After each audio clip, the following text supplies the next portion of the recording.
কেন হয় না তার জবাব দিতে হবে।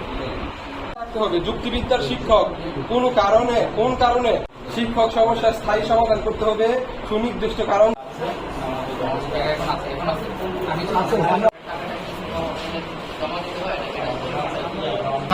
দেওয়ার দরকার নেই, কতটা দিয়ে দেবে যেটা চাকরিটা তো ইয়া করো ফেরা অসুবিধা নেই, আমি মানবো কেন?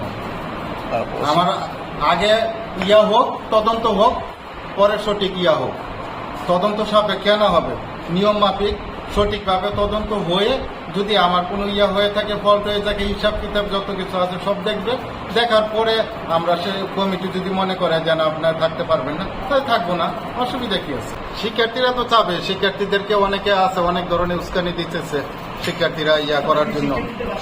হ্যাঁ, অনেকে আছে যে ইয়া করতেছে না, শিক্ষার্থীরা অন্যান্য লোকদের যারা আছে, অন্য গ্রুপের যারা আছে, তারা তাদেরকে উস্কানি দিয়ে শিক্ষার্থীরা পদত্যাগ চাচ্ছে। এটা কাম্য হতে পারে না একটা দেশে। আমি 1995 সালে এই শাহরাত আলী কলেজে প্রতিষ্ঠা লগ্ন থেকে কাজ করেছি, 1500-2000 টাকা বেতনে চাকরি করছি, তিলে তিলে এই কলেজটি গড়ে তুলছি।